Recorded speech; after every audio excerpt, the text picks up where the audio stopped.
एक सेकंड जरा सा होल्ड कीजिए, मैं आपको कुछ दिखाता हूँ। ठीक है sir.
Good morning, Ahmed Saab.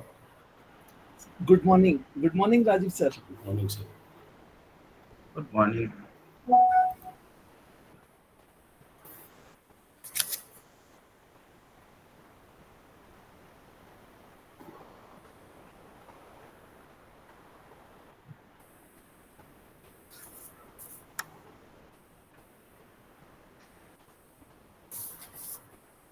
ये देखिए आपके स्क्रीन पे कुछ आ रहा है? जी सर। जी sir. Substantial question has to introduction.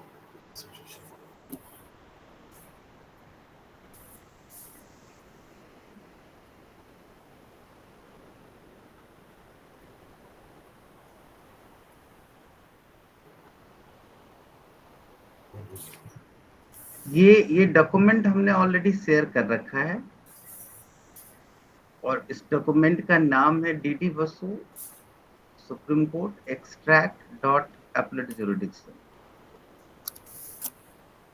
और इस डॉक्यूमेंट्स के अंदर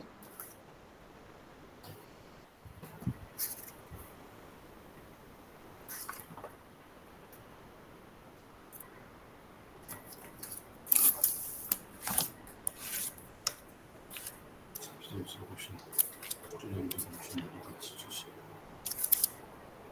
substantial question of law is also there.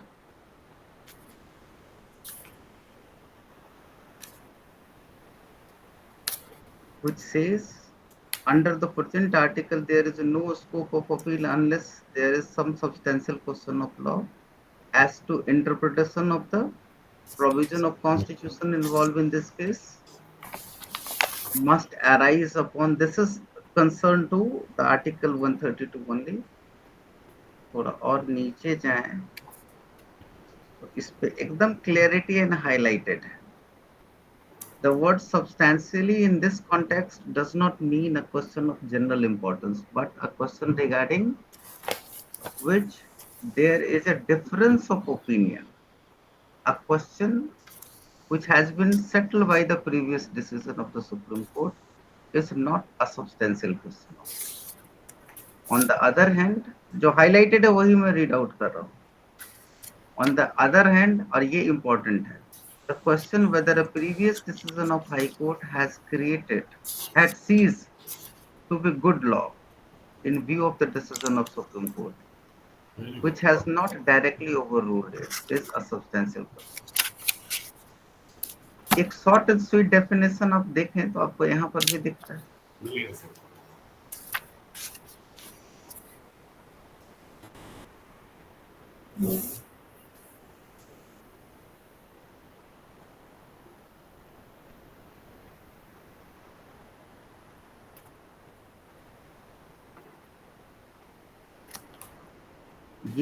ये डेफिनेशन जो आपको दिख रहा है यहाँ पे, this is concern to the question of law. 1 line का है विद द रेफरेंस है 766 इज द रेफरेंस जो नीचे आपको फुटनोट पे मिल जाएगा.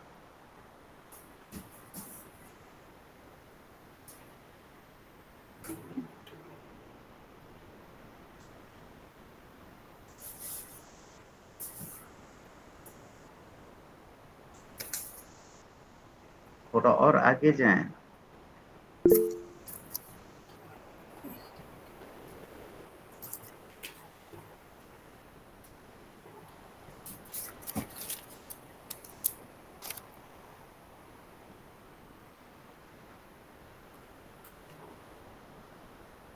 सी question.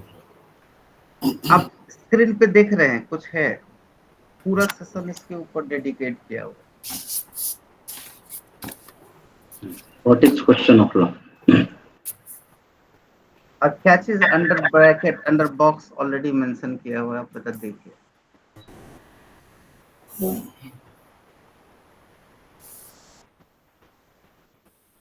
Law in which context? बहुत अच्छा किया. पॉइंट 2 के नीचे जो ब्रैकेट के अंदर लिया हुआ है, जो 1 2 3 4 5 6 7 8 वर्ड्स के अंदर लिया हुआ है, इससे छोटा डेफिनेशन क्या हो सकता है? The proper legal effect of the proved fact. सबसे छोटा डेफिनेशन है सर. ये डॉक्यूमेंट कितने दिनों से आप लोगों के पास मूव कर रहा है? करीब 3-4 सेशन में हमने जरूर इसको लिया हुआ है. आप लोग ये रिफ्लेक्ट ये करता है कि आपने इसको ठीक से स्कैन नहीं किया. And this is the examination stage. It's a dangerous thing.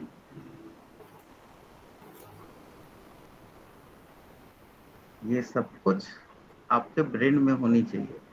This is ये एकदम छोटा सा डेफिनेशन है for the question of law. और आगे जब आए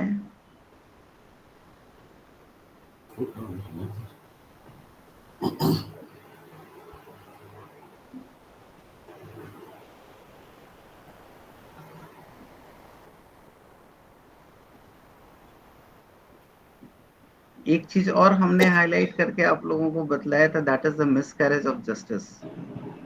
यकीन मानिए इसमें जो कुछ पॉइंट है ना, ये पॉइंट को आप 5 नंबर पॉइंट को आप ध्यान से नोटिस कर लें और इसको समझ लें और कुल मिला करके आप पूरी तरीके से ब्रेन में सेट कर लें इसको.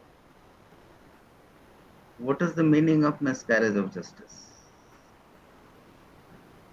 दिख रहा है आपके स्क्रीन पे? Yes, yes sir.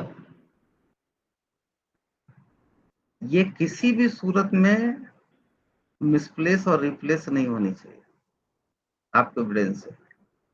There are various points, और ये वो कंडीशन है जब सुप्रीम कोर्ट किसी भी मैटर को इंटरटेन करती है, either in appeal or in SLP. यदि anyhow you are able to demonstrated all these things either in drafting or any manner, anywhere, demonstrated to the Supreme Court certainly will entertain. Exceptions always there. Thus, if there has been a miscarriage of justice or the violation of some principle of law, so miscarriage of justice or the violation of some principle of law of the procedure, दो अलग department है, miscarriage of justice और violation of some principle of law of procedure. The Supreme Court might interfere with concurrent finding of fact. This is the extreme stage. इस condition में यदि वो interfere करेगी तो हर जगह करेगी. So what is the miscarriage of justice? In this context means A, such a departure from the rule which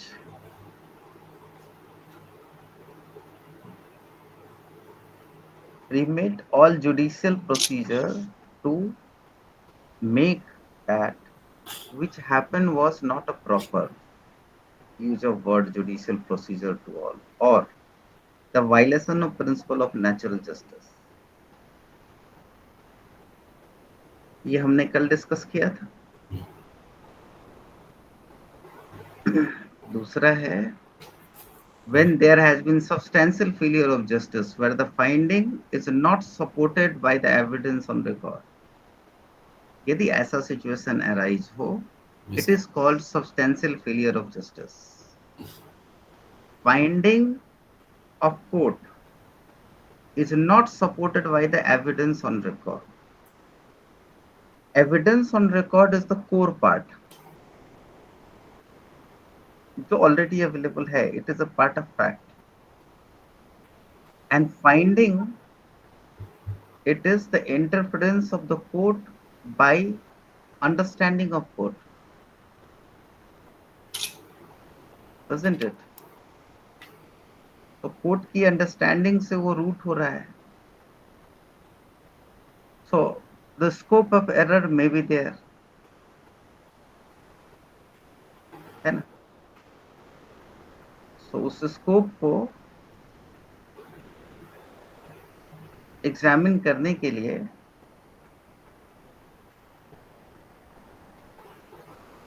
Shocks the conscious. आप examine करेंगे और उसको पॉइंट आउट करेंगे कि ये रिकॉर्ड पे है, पर्टिनेंट है, इंपॉर्टेंट है, and it is beyond their own understanding. We can say substantial failure of justice. So one is violation of principle of natural justice. Another is substantial failure of justice. When the finding is so perverse that it shocks the conscience, finding of the court is so erroneous on an erroneous proposition of law, underlying fact. तो जो होना चाहिए वो नहीं है. And something more is there also.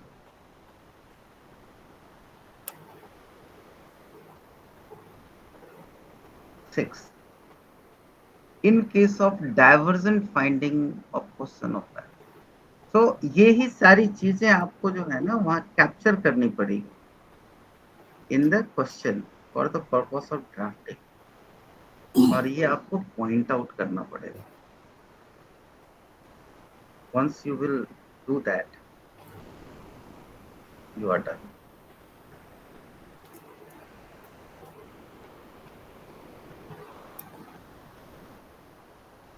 Am I clear up to this point or no? Absolutely clear, sir.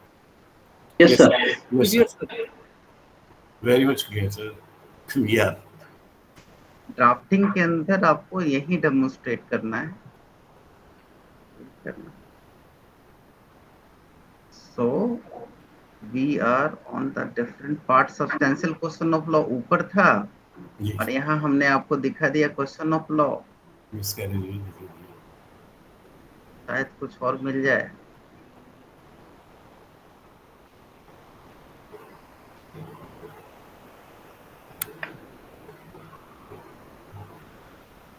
No, not required. Mm-hmm.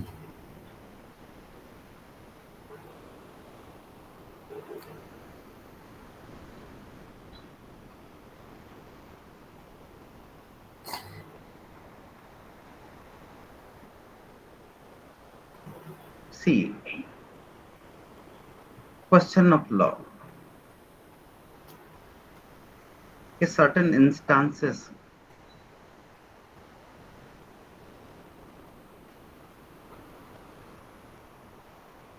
यही चीज मैं बता रहा था. Appeal from समरली dismissal. Here also can be summarily dismissal.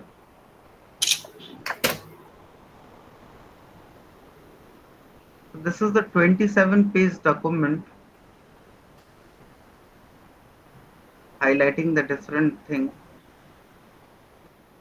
already highlighted.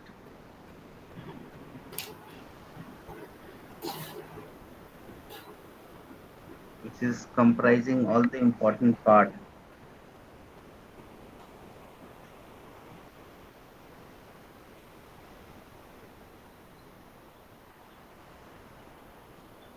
Nature and scope is already there.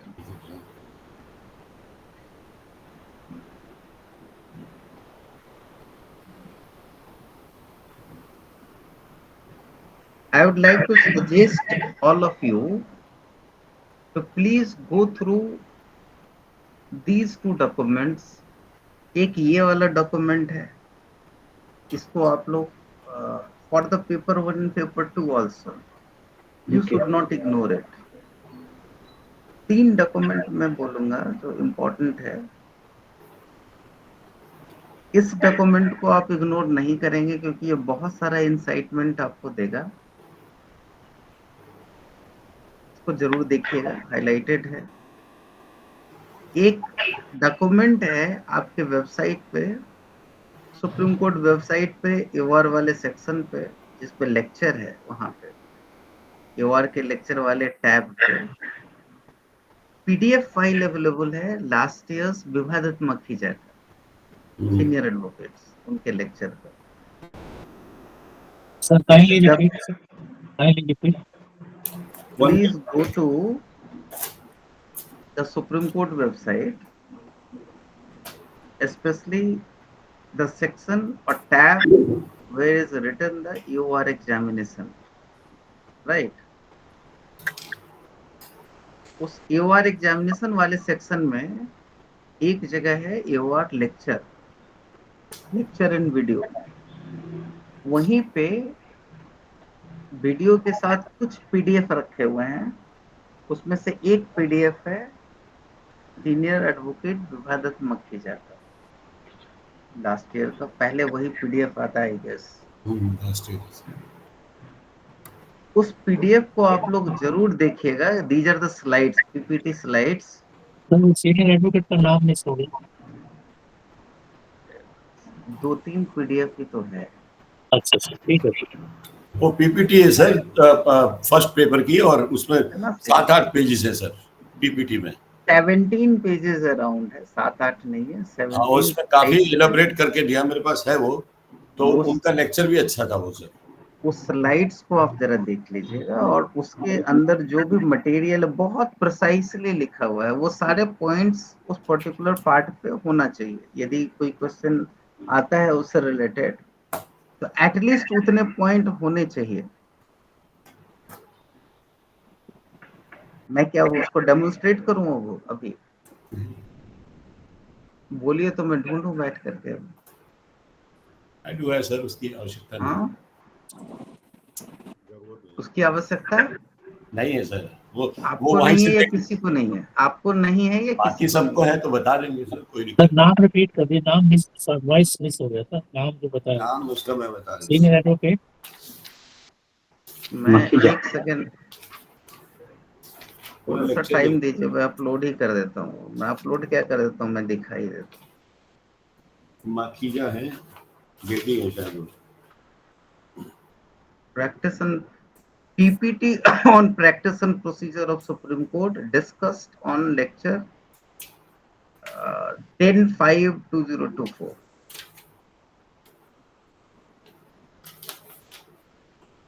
PPT by Makhija. आपको ऐसा कुछ नहीं मेंशन है, बट मैं आपको दे रहा हूँ. एक शायद अंसारिया साहब भी उसके साथ थे सर. उसने original jurisdiction. Just a minute. ठीक है sir.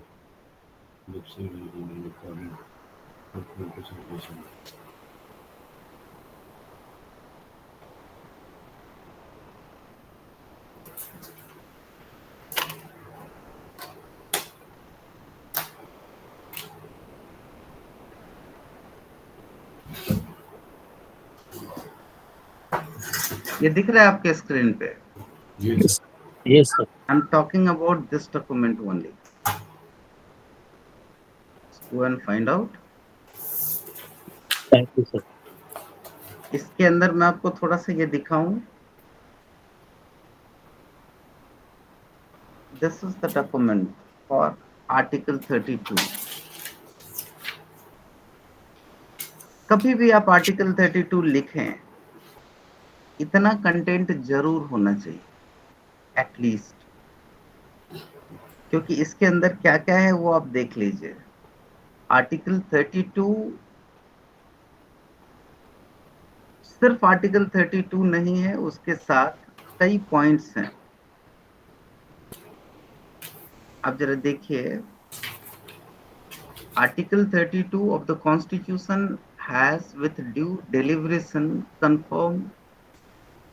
conferred on the Supreme Court the power to issue writ for the enforcement of fundamental rights of citizen, but the certain circumstances. But in the certain circumstances, the right of non-citizen as well. देख रहे हैं? Which are enshrined in Part 3 of the Constitution, whereby such rights are infringed by any law or any authority or person. So this is very good, accurate and precise. Explain this Article 32. Another is this Article 32 said to be providing judicial review is thus a basic feature of the Constitution. 32 itself part of the basic structure of the Constitution. It cannot be outset, abridged by even constitutional amendment. 32 has the power to grant constitutional relief or to grant any relief to do complete justice, even in favor of those persons who may not be before this court or have not moved the court. And its related order and rules is also there. And after that, the citation is also there.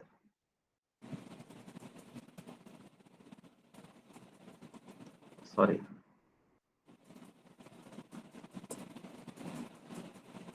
See, 2-3 citations भी slides पे already हैं.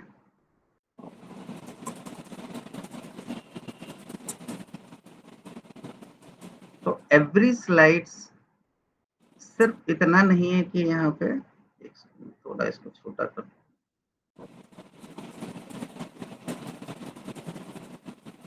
ये देखिए, सारे slides के ऊपर आप देखें तो कंटेंट है, और कंटेंट के साथ सर्टेन साइटेशंस है, सर्टेन बहुत सारे फैसेट्स को कवर किया हुआ है. And that is more than sufficient to answer any questions concerned to this.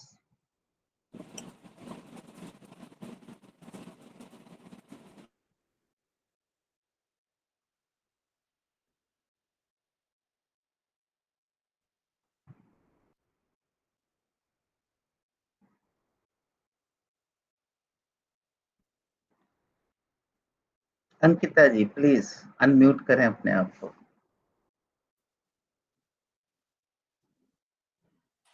Yes, sir. I guess कि ये स्लाइड आपके सवालों का जवाब है. लास्ट डे आपने ओरिजिनल जुरिडिक्शन 131 के ऊपर कुछ कंसर्न रेज किया था. आपको मैं 2 डॉक्यूमेंट रेफर करना चाह रहा हूँ. एक ये है जो आपके स्क्रीन पे है, और आप देखें 131 के डिफरेंट फैसेट्स के साथ साथ ऑर्डर, रूल और even citations is also there. So ये इतना तो जरूर आपके ब्रेन में होना चाहिए. This is very precisely developed. And another thing, एक डॉक्यूमेंट हमने आपके साथ शेयर किया था in group. It was for 8 pages document. This document was developed by, मैंने कहीं से फाइंड आउट किया था. This is justice Shri R S Sarkaria.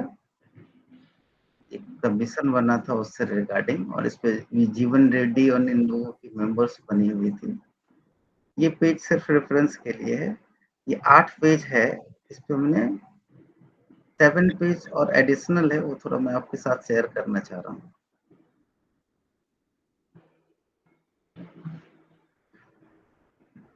There are various chapter into them। और बहुत शॉर्ट एंड स्वीट ये रिपोर्ट तैयार हुआ है। Introduction regarding scope, study, object वो आपके कंसर्न का नहीं है। स्कीम फॉर डिस्कशन ये आप देख लीजिएगा, आपको समझ में आ जाएगा। This is concern to this paper proposal to deal the first with the variety of mechanism available under the constitution for the settlement of interstate dispute. It shall therefore concentrate on the jurisdiction of the Supreme Court under Article 131 of the Constitution, and shall also refer to the certain other articles of the Constitution which can be utilized for the purpose. Position obtaining in certain other countries is also deal with। इसमें हमने सिर्फ 131 के बारे में जितनी requirement थी उसी requirement को यहाँ पर एड्रेस किया है और एक्सट्रैक्ट किया है, इसलिए पूरे डॉक्यूमेंट को इसके साथ स्टडी करने की जरूरत नहीं थी। सो आपको थोड़ा और मैं जाऊं तो chapter 2 is dealing with the variety of mechanism. So supreme court के अंदर ओरिजिनल जुरिडिक्शन की जो बात है, स्पेशली हाईलाइटेड पार्ट को आप देखें। This is talking about the mechanism of Article 131. This, the principal provision creating the judicial mechanism for dealing with the interstate dispute involving a legal right in Article 131 of the Constitution. It confers on the Supreme Court of India exclusive jurisdiction to deal with the dispute involving legal rights. This article covers any dispute between the Government of India and one or more state, or between the Government of India and any state or states on one side and one or more state on the other side, or between two or more states. If this condition is the most important part, if and insofar as the dispute involves any questions whether of law or fact, and इसको यहाँ पर देखें तो इससे जब match कराएं, exclusive jurisdiction deal with involving legal rights. So legal right जो है ना, that is connected with the question whether of law और fact on which the existence और extent of legal right depends. तो जब भी ये आर्टिकल आप लिखें, इस आर्टिकल में ये जो रेड ब्लॉक्स है, ये इसका सेंट्रल पार्ट है, इसको कभी ना भूलें, इसको जरूर आप यहाँ पर वहाँ रिप्रोड्यूस करें, आपके लिए एक इफेक्टिव होगा। दूसरा ये है कि डिस्प्यूट रिलेटेड टू वाटर, आप ये समझ लीजिए, यदि कोई भी मैकेनिज्म अवेलेबल है for the purpose of redressal of dispute, तब 131 इज नॉट मेंटेनेबल। जब कोई उपाय नहीं बचेगा, last resort is 131। So the question is what is available other than 131 जब original dispute की बात आती है। So the question is dispute related to water. This is dealt with under Article 262. It is permissible for Parliament by law to provide for the adjudication for the dispute relating to interstate river or a river valley. The law so enacted can exclude the jurisdiction of the Supreme Court and other court. So there is council, existing council under Article 263, that is called Interstate Council, and the chairman of this council is at present Justice Bela Trivedi. तो एक interstate council भी है। जब 262 की बात आएगी तब 133 invoke नहीं करेंगे, 263 की बात आएगी तब भी 131 इन्वोक 131 इन्वोक नहीं करेंगे। So the original jurisdiction of the Supreme Court is the principal provision of the Constitution that The relevant of the subject to the discussion of 131. The article is based largely on predecessor Section 204 of the Government of India Act, but the proviso excluding the court jurisdiction in respect of certain treaties, etc., is new. So this is the interpretation. Clearly आपको पूरा 131 यहाँ reproduce किया हुआ है. अच्छा, अब देखिए 131 जब भी लिखेंगे आपको लगता है कि कुछ साइटेशन वहां होना चाहिए. So this is the citation. This citation is regarding what? इतना से ज्यादा आप लिखेंगे नहीं, 40 feet या इससे ज्यादा लिखेंगे आप. This is support of your question answer ना.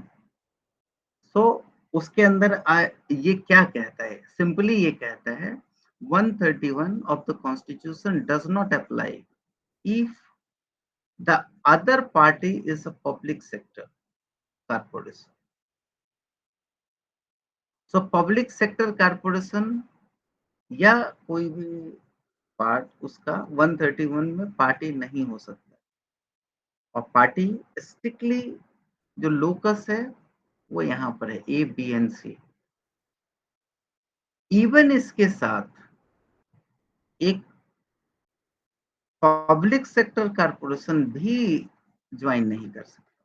This is exclusive jurisdiction and locus है यहाँ पर.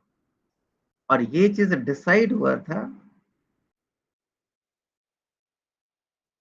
State of Bihar versus Union of India AIR 1970 SC 1446.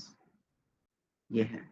इसके डिफरेंट पेजेस हैं, उस पे जाने की जरूरत नहीं. आप इतना साइटेशंस याद रखें काफी है.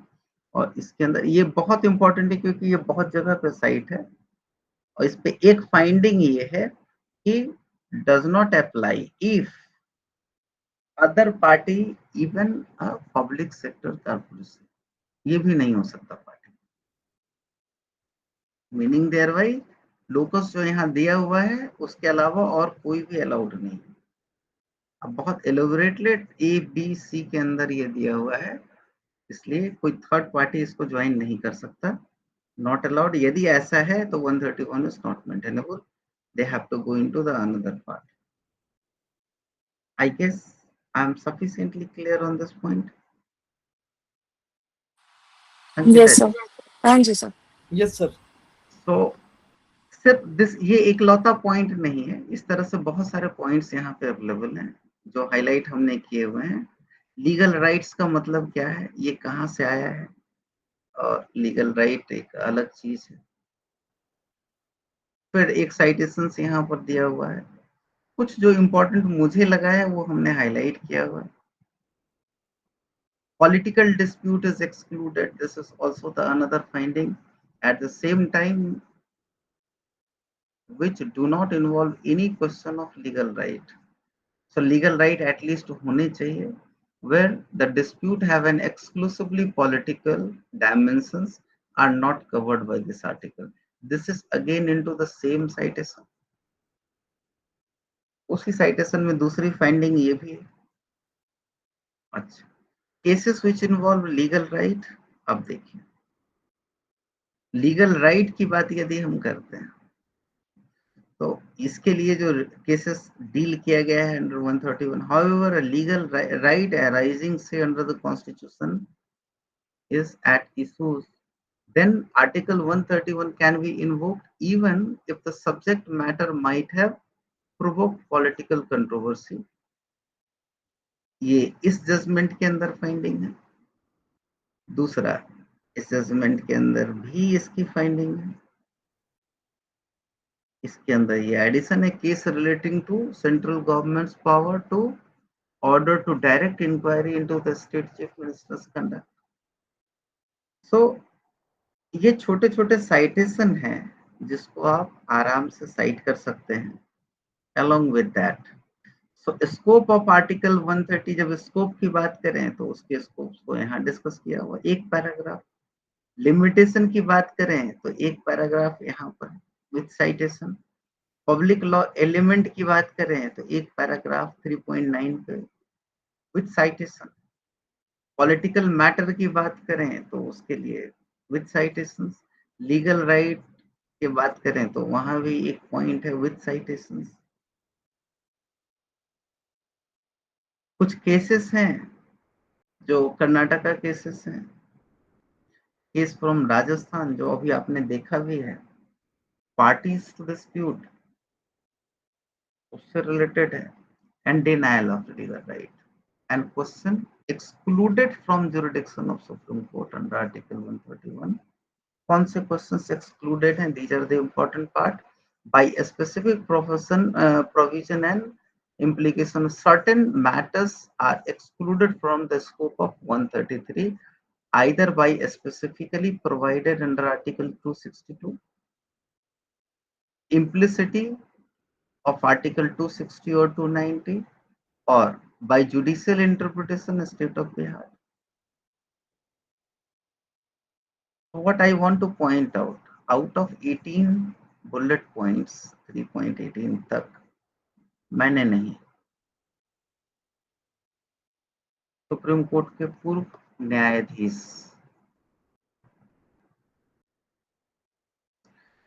Justice R S. Sarkaria, justice B P. Jeevan Reddy, doctor M G. Rao and G K. Ramakrishnan ने मिलकर आपके लिए एक छोटा सा प्यारा सा नोट्स तैयार किया। मैंने उसके कुछ पेजेस को एक्सट्रैक्ट किए, 7 pages only for you, and it is roaming on the group since last 2 years.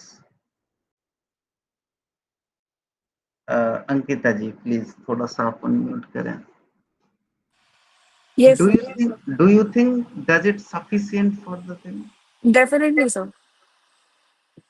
So इससे ज्यादा करने की जरूरत ही नहीं है, हमने नहीं भी इससे ज्यादा बिल्कुल भी लिखने की फालतू जरूरत चीज नहीं था है, उसको साइटेशंस निकाल। वगैरह भी सफिशिएंट है। हाँ, और उसके साथ यदि आपको देखना हो तो ये स्लाइड्स आप देख लीजिए जो मैडम ने दिया, isn't it? आप यस सर। देखिए वो सारे कुछ को जो हमने अभी आपको डेमोन्स्ट्रेट किया, जो साइटेशंस डेमोन्स्ट्रेट किए, सब कुछ यहाँ दिख रहा है। सो फुल ऑफ कंटेंट, मतलब कह रहे हैं ना, मैंने ये स्लाइड्स इतने इंपॉर्टेंट हैं, इतने पॉइंट ही आप यदि लिख दें तो that is more than sufficient to get a good marks. Yes sir. तो इस 17 पेज पे और इस डॉक्यूमेंट पे आपको रिगरसली वर्कआउट करना होगा, क्योंकि एक पेज के लिए साथ एक स्लाइड्स के लिए हमने 7 पेजेस आपको डेडिकेट किए, और इन्होंने सिर्फ 5 bullet point and 2 citations, that is again मतलब so precisely is there, and इन्होंने इतना दिया है तो दे विल एक्सपेक्ट कि एटलीस्ट आप इतना तो लिखें। देख रहे हैं, so for each and every purpose there is a citations and bullet point, that's what I am saying, this slide is the much important part, you know, सारे jurisdictions को क्लियरली, और उसके बाद आपसे पूछा जाए कि just say something regarding original jurisdiction and review jurisdiction, इतना तो जरूर एक्सपेक्ट किया जाएगा कि ये इतना आप लोग लिखें, isn't it? यस Curative के लिए this is not confined to only to the curative, even they extended to the Rupa Soka हो रहा है, Yakub Menon interplay between, see last year inserted the interplay between the arbitration agreement under the Arbitration and Conciliation Act, and this is in this time this is your part of your leading cases, interplay between arbitration agreement, isn't it? Yes एक sir. नया जो add हुआ है उसमें से ये हिस्सा है, तो इसको उन्होंने एडवांस में ही इंसर्ट किया था। सो स्टैट्यूटरी प्रोविजन में भी कुछ प्रोविजन को उन्होंने ऑलरेडी यहाँ मेंशन किया था, और इससे बियॉन्ड क्वेश्चन गया नहीं है एग्जाम में। So the things is very precise,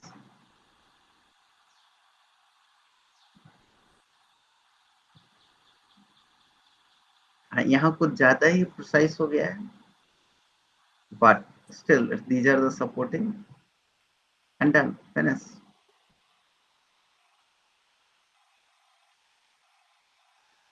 so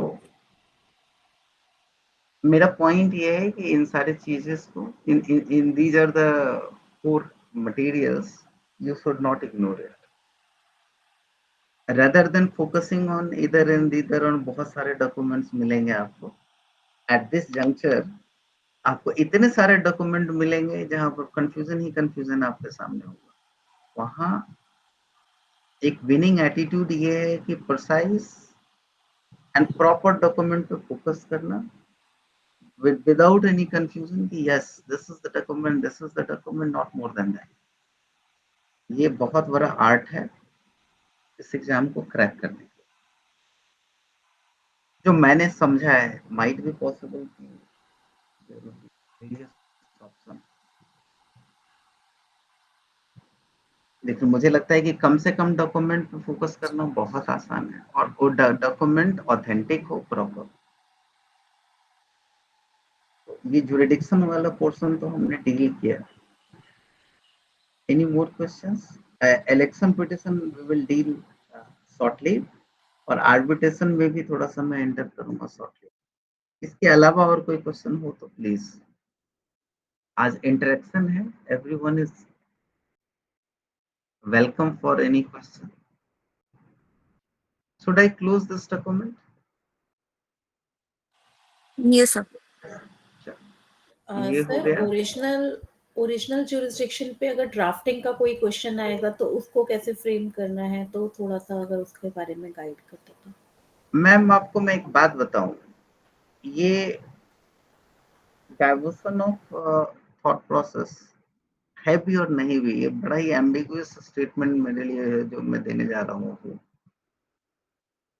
it is not expected कि ओरिजिनल जुरिडिक्शन से कुछ आए अभी तक के हिस्ट्री में ये वार एग्जाम के हिस्ट्री में सिर्फ और सिर्फ एक बार एक क्वेश्चन पूछा गया था 131 का ओरिजिनल जुरिडिक्शन से बहुत कुछ आ सकते हैं लेकिन इसकी संभावनाएं कम है ये मेरा एम्बिगुअस स्टेटमेंट पहली बात दूसरी बात मैं आपको ये बताऊं कि how to prepare for that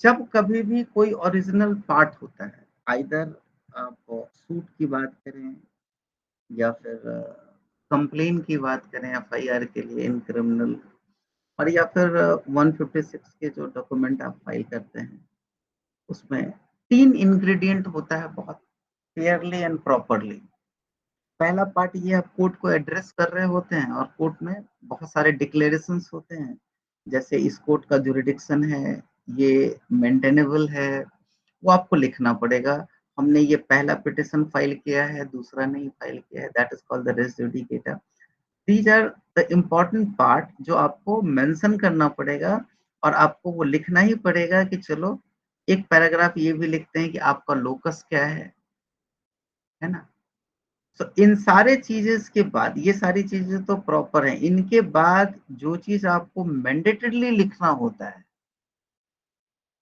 original jurisdiction के अंदर it is the set of statement of fact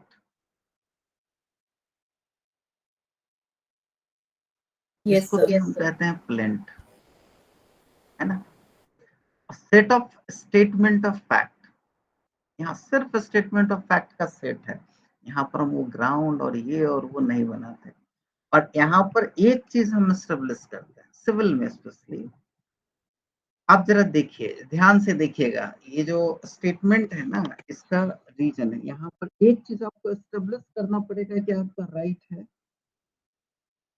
और उस राइट के लिए कोई प्रॉपर डॉक्यूमेंट होगा either it may be agreement और it may be constitutional right और it may be statutory right कहीं से भी राइट आपका है number 1 so you have the right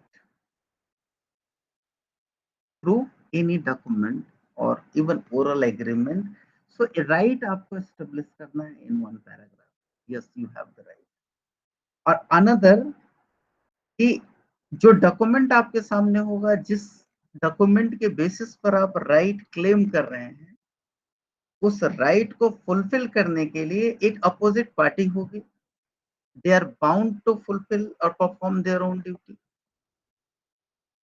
Whoever would be that, you know, respondent or defendant in your case in locus. और तीसरा है, and third is the most important part is कि आपके राइट इन्फ्रिंज हुए हैं. So infringement of your right, you must have to establish into the statement of fact. Statement of fact में आप तो ये कहेंगे ना कि ये आपका राइट है और ये राइट इन्फ्रिंज हुआ है by certain defendant, and that's what the cause of action is arose. यहां मैं ये नहीं कह रहा कि यहाँ पे ग्राउंड होगा और दिस और दैट होगा. यहाँ तो सिंपली फैक्ट होगा और उसी फैक्ट से ये रिवील होगा कि आपका right infringe हो रहा है, and these are the infringer who are the defendant in the case. So point is this कि any suit or original jurisdiction में आपको ये establish करना पड़ता है during the set of fact कि this is the right, this is the occasion when the right is infringed by this, and now that is called the cause of action. That is also called the cause of action. Your right is lawful, so this is the law. This is the agreement between the party, and finally you are praying for your relief. Simple. वहां कोई annexure नहीं है, कोई document नहीं है. Document and annexure के लिए अलग लिस्ट ऑफ डॉक्यूमेंट बन जाता है. This is simply a statement of fact which must contain the rights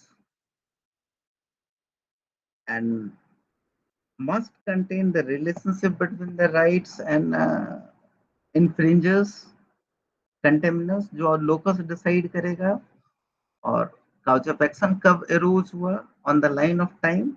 So these are the important part and core part of any plaint, along with certain declarations which is calling about jurisdiction of that particular court, which is calling about this is your first petition to avoid res judicata, or you have to say the one statement regarding limitation. This is well within time, isn't it, ma'am? Yes, sir. And finally, land up to the prayer. Okay, sir. That's what the suit, plaint, a statement reply जो करना होता है उसको reply करना होता है. This is again WS जिसको कहते हैं. WS, what is the WS? WS is also the statement of fact. Yes, sir. So further यदि थोड़ा एक स्टेप और आगे बढ़े तो कोर्ट के सामने पहले WS फाइल होगा, सॉरी प्लेंट फाइल होगा, देन WS फाइल होगा. सो प्लेंट के अंदर कुछ सर्टेन फैक्ट्स हैं और एलिगेशन है, और WS के अंदर denial and acceptance of certain facts and certain points हैं, और इवन नए नए पॉइंट्स कुछ भी होंगे. तो what ever is the head on, मतलब जो फैक्ट डिनायल पॉइंट पे है, that has to be determined by the court. एक कह रहा है दूसरा डिनाई कर रहा है, तो कोर्ट को तो पता लगाना पड़ेगा ना कि सच्चाई क्या है. For that purpose, court is framing an issue or set of issues, set of questions, which is called issues. Yes, sir. और उसको कहता है कि दोनों पार्टी अब अपना एविडेंस लेकर के आओ, और एविडेंस के बेसिस पर कोर्ट डिटरमाइन करती है कि which issues is in which favor. So this is the logic of the entire thing. But in our hand, the crystal clear is that we have to write a plaint or we have to write an WS. सिर्फ हम वो यहाँ advance करते हैं, बाकी client की duty है कि वो कौन सा डॉक्यूमेंट लेकर के और कैसे evidence they, deposition oral and documentary दोनों तरीके से चलेगा, एडमिसिबिलिटी और अनएडमिसिबिलिटी एज पर लॉ चलेगा, उस पर नहीं जाना। सो इन सारे चीजों पे हमको केयरफुली ये देना पड़ता है कि क्या रखा जाए, कैसे इन्फ्रिंजमेंट है। और ये जो बातें हमने अभी आपसे डिस्कस किया ना मैम, थोड़ा केयरफुली आप ध्यान दीजिए, तो same thing we are reflecting even in the writ petition. Yes sir. क्योंकि वहां हमारा राइट है और राइट के लिए डॉक्यूमेंट है, फंडामेंटल राइट, और वो इन्फ्रिंज होता है। Yes sir. So nothing much difference, this is also a set of fact. Okay sir. तो आप ध्यान दीजिएगा उस पे, बहुत ज्यादा मतलब इसी चीज को हम लोग फैक्ट को ज्यादा अप्रिशिएट करेंगे in original jurisdiction okay sir. Rather than a law. कौन लॉ अप्लाई करना है, फैक्ट ऑटोमेटिकली अट्रैक्ट करता है, बट फैक्ट पे ज्यादा फोकस होता है in the original. So for the purpose of same thing election petition for the president and vice president की बात करें, तो उसके लिए भी हम लोग वहां फैक्ट पे ही फोकस करेंगे primarily. But supreme court last resort है यहाँ फैक्ट के साथ, यदि लॉ है तो उसको भी नरेट करने में और रिफ्लेक्ट करने में कोई प्रॉब्लम नहीं। एक ग्राउंड का जस्टिफाई करने के लिए हम सेक्शन बना सकते हैं, 2-4 ग्राउंड ले सकते हैं, वहां पर लॉ क्या कहता है उसको भी नरेट कर सकते हैं। So I guess I'm clear on this point, how to draft an original jurisdiction. It may be 131, or it may be transfer petition, or it may be election petition, or it may be arbitration petition, or it may be a writ petition or PIA. Am I right or wrong? Right sir. Right, sir. So the focus is little bit shifted on the fact, on the original condition. और हमारे पास simple judgment है नहीं। और for the purpose of the appellate jurisdiction, जहां हमारे पास एक major difference ये कि हमारे पास एक जुडिशियल जजमेंट होता है या ऑर्डर होता है जिसको हम चैलेंज करते हैं, meaning thereby we are finding error into them on the basis of fact. तो जो होना चाहिए था वो नहीं हुआ है, वो हम निकालते हैं और वो कोर्ट के सामने रखते हैं और उसको कनेक्ट करते हैं रिजल्ट से, ये कहते हुए कि this is amounted as irreparable loss to the party, to the petitioner. यानी दूसरे शब्दों में it caused miscarriage of justice to the party.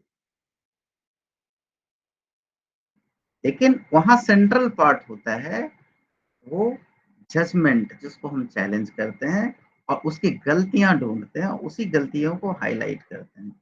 If the judgment is proper and fair, court interfere नहीं करेगी। कोर्ट जब तक सेटिस्फाई नहीं हो जाती कि जजमेंट में कोई प्रॉब्लम है, तब तक वो क्यों प्रोसीड करेगी? जब सब कुछ ठीक ठाक है, why should I do the exercise? Am I clear up to this point or not? Yes, sir. Yes, sir. Yes sir, clear. Now the question is concerned to the election petition. इस पर मैं फिर से एक repeat करना चाह रहा हूँ। Now this is election petition की बात यदि करें तो इलेक्शन पिटिशन का एक इंपॉर्टेंट वर्ड है election, which itself very ambiguous in terms of drafting. Ambiguous means what? Which election? Panchayat का इलेक्शन है या एमसीडी का इलेक्शन है या फिर एमएलए एमपी का इलेक्शन है या फिर राष्ट्रपति और उपराष्ट्रपति का इलेक्शन है? किसका इलेक्शन? ये पहला क्वेश्चन, क्योंकि डिफरेंट इलेक्शन के लिए डिफरेंट स्टैट्यूट्स अवेलेबल है। पंचायत इलेक्शन के लिए स्टेट लॉ, पंचायत लॉ वहां पर अवेलेबल है। म्युनिसिपल इलेक्शन के लिए म्युनिसिपैलिटीज के रूल अवेलेबल है। एमएलए एमपीज के इलेक्शन के लिए आपको representation of people act available है। प्रेसिडेंट एंड वाइस प्रेसिडेंट के इलेक्शन के लिए डिफरेंट एक्ट है। तो क्वेश्चन है कि कौन सा law, unless until answering this question we can not decide the petition कहाँ जाएगा। So where would be the dispute would be addressed at first, meaning thereby trial कहाँ चलना। So sometimes you will find out that trial will go into the district court. MLA MP के election को छोड़ दें, आप municipality के election की बात करें तो उस स्टैट्यूट्स के अंदर प्रोविजन है कि if there is any dispute this court will address regarding that dispute. But representation of people act ये कहता है concern to MLA MP MLC Rajya Sabha सदस्य, इससे इसके इलेक्शन के रिलेटेड, ओनली इलेक्शन के रिलेटेड यदि कोई डिस्प्यूट है तो वो पिटिशन हाई कोर्ट जाएंगे। That is discuss into I guess 89 और 90, सेक्शन 89 और 90, और डेडिकेटेड सेक्शन है इसके लिए, सिर्फ इलेक्शन डिस्प्यूट के लिए वो चीज हाई कोर्ट के अंदर ट्रायल होगा। नाउ द क्वेश्चन इज, और प्रेसिडेंट एंड वाइस प्रेसिडेंट के इलेक्शन के लिए जो डिस्प्यूट है उसके लिए यदि ट्रायल होना है तो वो सुप्रीम कोर्ट में होगा। Am I clear up to this point or not? तो सिर्फ इलेक्शन कहने के बजाय आपको वो देखना होगा कि कौन सा इलेक्शन, तभी वो क्लियरिटी आएगी कि पिटिशन कहाँ जाएगा। नाउ पिटिशन के बाद यदि ट्राई हो जाता है तो ऑलमोस्ट हर एक पिटिशन के बाद एक एपलेट फॉर्म उसको दिया जाता है for the purpose of correction if any error is there. यानी डिस्ट्रिक्ट कोर्ट में यदि ट्रायल चला है तो उसकी अपील कहाँ जाएगी? High court sir. High court. High court. और जब हाई कोर्ट में ट्रायल चला है तो उसकी अपील कहाँ जाएगी? Supreme court sir. Supreme court. Supreme court में ट्रायल चला हो तो उसकी अपील कहाँ जाएगी? नहीं नहीं रिव्यू पिटिशन। नहीं, कहीं नहीं, full stop. Only review. Last resort है सुप्रीम वो कोर्ट। हाँ लास्ट रिजॉर्ट है, फाइनलिटी होगी, रिव्यू क्यूरेटिव जो है बस उससे ज्यादा नहीं जाएगी। नाउ द क्वेश्चन इज, जिसको वन अपील मिल गया है क्या उसको सेकेंड अपील मिलेगा? The answer is no. इस पर्टिकुलर कॉन्टेक्स्ट की बात करूं तो, क्योंकि जहां पर डिस्ट्रिक्ट कोर्ट में जो इलेक्शन पिटिशन डील किया गया और जिसकी अपील हाई कोर्ट आ गई, और उस ऑर्डर के अगेंस्ट यदि आप सुप्रीम कोर्ट आना चाहते हैं, there is the only option is SLP. Am I clear up to this point or not? Yes yes sir. लेकिन जो इलेक्शन पिटिशन हाई कोर्ट ने फर्स्ट टाइम डील किया हो एज एन ओरिजिनल जुरिडिक्शन, और section खुद provide कर रहा है अंडर 116A कि एसएलपी नहीं, अपील जाएगी सुप्रीम कोर्ट में, तो वहां अपील है। तो सुप्रीम कोर्ट के अंदर यदि मैं बात करूं इलेक्शन पिटिशन की, तो इलेक्शन पिटिशन में मेरे दिमाग में आता है कि कौन से पिटिशन फाइल करनी चाहिए। तो मुझे लगता है कि यहाँ एसएलपी भी पॉसिबल है, अपील भी पॉसिबल है, और ट्रायल भी पॉसिबल है। पहले आप ये तो बताओ किस इलेक्शन की बात कर। Am I clear up to this point or not? Yes, sir. Yes, sir. Any doubt on this point? No, sir. So पहले आप ये डिसाइड करें, देन डिसाइड करें कि क्या है, यानी लॉ और स्टैट्यूट्स क्या प्रोविजन देता है। थोड़ा डिप डाउन एंटर करें, समझे उस चीज को, किस चीज का इलेक्शन है। लोग क्या करते हैं, देखा है इलेक्शन के इलेक्शन पिटिशन, उसके आगे दिमाग लगाने की जरूरत ही नहीं, एग्जामिन करने की जरूरत ही नहीं, and that's the disaster.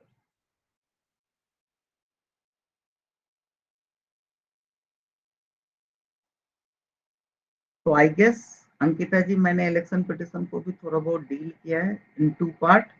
One part की क्या होना चाहिए content inside, and another part की हाउ टू डिसाइड कि इलेक्शन पिटिशन होगा या एसएलपी होगा या अपील होगा। Yes sir. सर वैसे वो फैक्ट्स देख के क्लैरिटी नहीं आएगी कि हम प्रेसिडेंट वाइस प्रेसिडेंट की चैलेंज कर रहे हैं या क्या कर रहे हैं। आई एम श्योर क्वेश्चन से थोड़ा तो क्लियरिटी तो आएगी ही, क्वेश्चन से तो क्लियरिटी हर हालत में आएगी। क्वेश्चन जो होगा तो वहां पर अभी राष्ट्रपति का इलेक्शन हो रहा है या एमएलए एमपी का इलेक्शन हो रहा है, ये तो फर्स्ट स्टेटमेंट ही क्वेश्चन में होगा। वही कह रही और थी मैं। और वो कौन से लॉ से रूटेड है और लॉ क्या रास्ता बता रहा है। अब बताइए, आर्बिट्रेशन के केस में क्या होता है, under section 11(5), if there is any dispute for the appointment of arbitrator for international dispute, not national dispute, international dispute, Supreme Court has power to appoint the arbitrator if the party are failed to appoint any arbitrator। तो वैसे condition में arbitration petition आता है और उसके एक certain procedures हैं जहां पर आपको अपोजिट पार्टी को नोटिस देना पड़ता है, आर्बिट्रेशन के वो क्लाउज है। तो नोटिस के पीरियड फिक्स है, उस पीरियड के अंदर वो आर्बिट्रेटर अपॉइंट नहीं करता है, you can move to the court for the purpose of appointment of arbitrator. और उसको आप बिल्कुल क्लियरली आप ये लिखेंगे, this is again the statement of fact. वहां पर आप ये बताएंगे कि हमने ये नोटिस दिया, ये कंप्लाई किया और इन्होंने इग्नोर किया, now please appoint the arbitrator. That's it, this is again the statement of fact. तो आई गेस मैंने ये भी, और along with certain, of course, along with the certain declarations जो required है as per the law,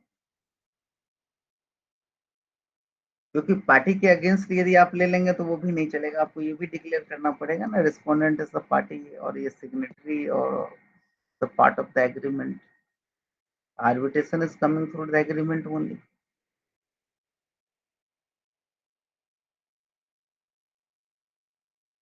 तो this part also I covered, suit वाले part को मैं यहाँ से हटाऊं, now this is not required.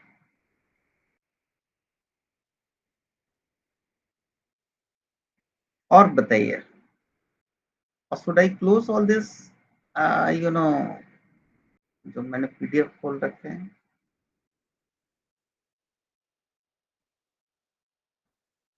Yes sir. Yes sir.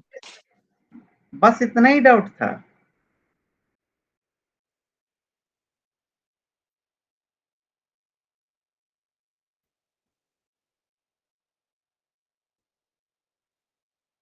ये तो बड़ा जल्दी हो गया, मुझे सर लगता कल है एक आप। वो मीडिया वाला भी बताया था ना, मीडिया पार्टिसिपेशन वाला।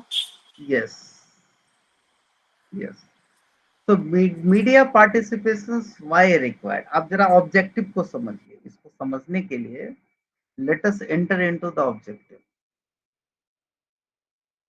आप जरा समझिए, लोगों को अल्टीमेटली क्यों चाहिए वहां पर मीडिया पार्टिसिपेशन। थोड़ा सा आप जरा ध्यान दीजिए, आपको समझ में आ जाएगा कि मीडिया पार्टिसिपेशन लोगों को क्यों चाहिए। ये बहुत इंपॉर्टेंट पार्ट है।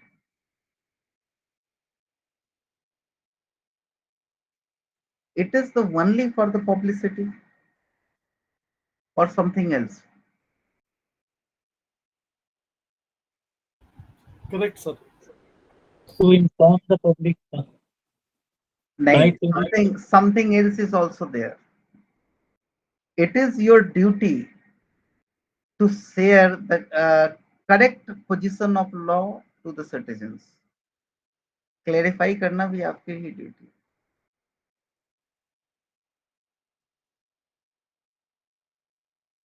आप जितना अच्छा वहां पर डिबेट पे लॉ को क्लियर करेंगे, आपको लगता है कोई और क्लियर कर पाएगा? So that is also needed. Freedom of expression is required. But the question is this: once the matter is prejudice before the court, तब वो सीरियसनेस थोड़ा बढ़ जाता है। और सीरियसनेस बढ़ता है किस एंड पे? वो लिटरली एंड पे, इस पॉइंट पे बढ़ता है कि कहीं ऐसा तो नहीं है कि हम वहां पे एडमिनिस्ट्रेशन ऑफ जस्टिस को इंटरफेयर कर रहे हैं।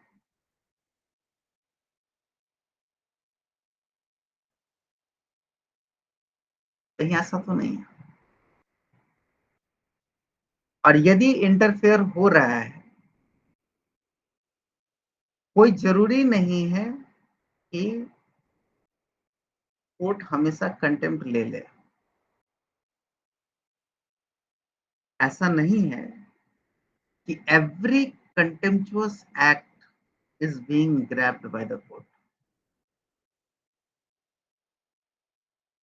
बट ऑफ कोर्स अनजस्टिफाइड तो अनजस्टिफाइड, रॉन्ग तो रॉन्ग है, चाहे वो स्कॉट फ्री चला जाए या ग्रैब हो जाए।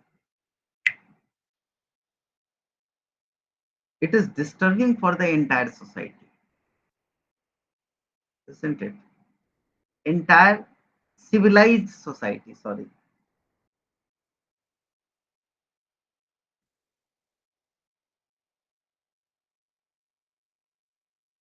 So the question is,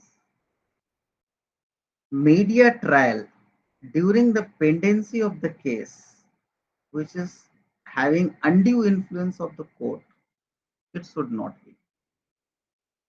Fair presentation of fact and clarity to the citizen, up to this extent, this is required. वो होना चाहिए।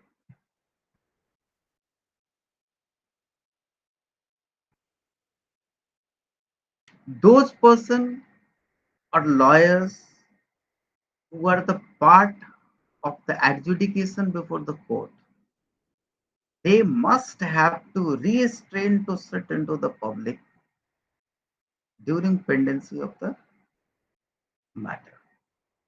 And if they came for the media,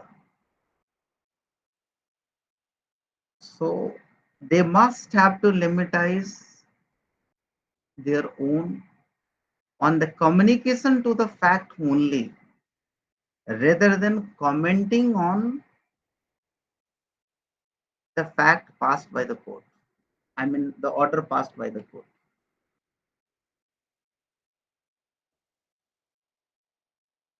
इतने संभावनाएं में ये सारी चीजें होनी चाहिए, अदरवाइज इनजस्टिस बाउंड है, अनड्यू इन्फ्लुएंस बाउंड है, अननेसेसरी प्रेशर बाउंड है to the judges or even the court, which is not good for the justice and for the especially for the administration of justice.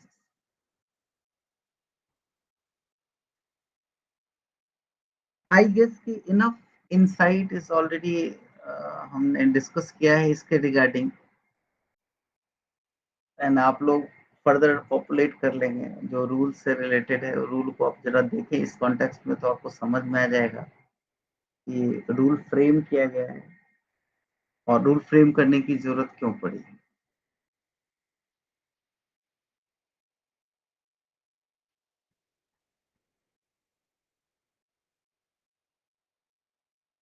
मुझे लगता है ये sufficient explanation हो गया है।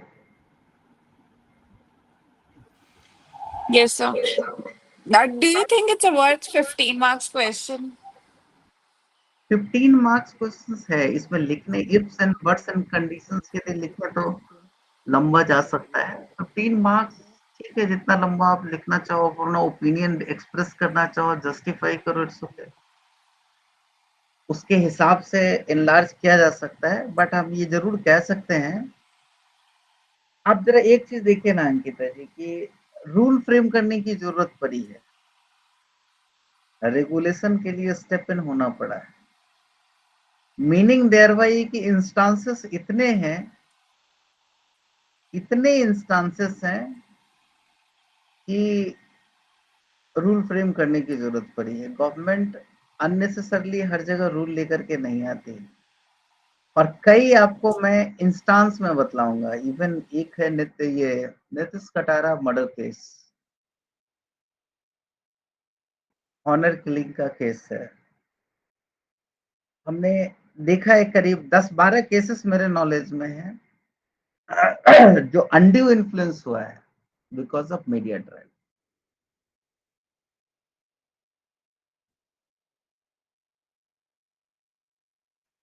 Knowledge होनी भी चाहिए, और माने एक्सेसिव किसी भी चीज का जो है ना वो ठीक नहीं।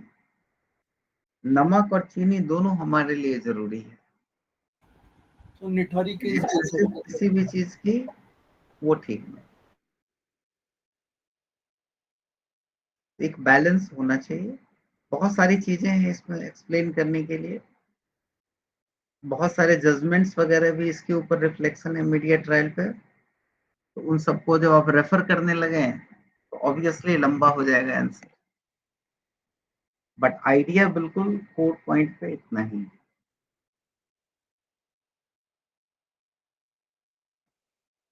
आगे बढ़े अगले सवाल पे। हाँ जी बिल्कुल। If any.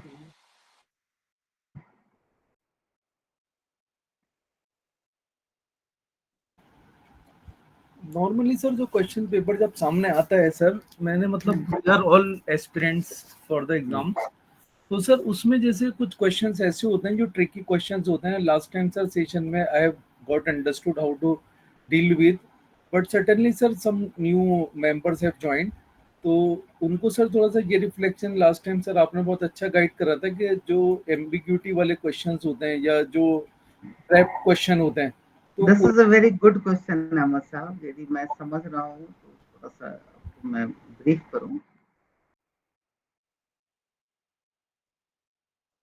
आप लोगों से मेरा हम्बल रिक्वेस्ट है, सबके अपने अपने प्रॉपर पैटर्न होते हैं, एक सेट है पूरी जिंदगी से अडॉप्ट किया हुआ, बट मेरा ये कहना है एग्जाम में जाने से पहले आप अपने ब्रेन को ऑक्यूपाई मत कीजिएगा, थोड़ा सा फ्री एंड रिलैक्स रखिएगा by giving them a proper sleep and proper relax to the brain. कम से कम 10 घंटे पहले ब्रेन पूरी तरह से रिलैक्स हो, प्रेशर में ना हो। यदि ब्रेन आपका प्रेशर में रहेगा और लास्ट मोमेंट तक आप कुछ करते रहेंगे, उससे बहुत ज्यादा एडवांटेज मुझे दिखता नहीं, क्योंकि कोई जरूरी नहीं है कि जो आप चीज पलट रहे हैं और पढ़ रहे हैं वही चीज आए, लेकिन आपका ब्रेन एग्जामिनेशन के समय में उस चीज को ढूंढेगा, यानी that should be something prejudice regarding those part. So free and fair मतलब proper performance of your brain somewhere compromise हो जाता है। इसलिए यदि ब्रेन फ्री हो, प्रॉपर हो, माने रिलैक्स हो, तब एक्सेप्शनल क्वेश्चन भी होता है तो वहां दिमाग चलता है और ठंडे दिमाग से काम होता है। कई बार आपको एग्जामिनेशन हॉल में ये रियलाइज होगा कि समथिंग पैनिक हो रहा है, समथिंग आउट ऑफ कंट्रोल हो रहा है। उसके लिए आप कुछ मत कीजिए, 1 सेकंड के लिए पेन रोकिए और 3 लंबा ब्रीथ इन और आउट कर लीजिए, which is the 1 minute affair, not more than that. 10 second के लिए लाइक दिस, ये ब्रीथ इन ब्रीथ आउट और 1 मिनट ब्रेक आपको पूरी तरीके से रिवाइव कर देगा एंड स्टार्ट फ्रॉम फ्रेश हो जाएगा।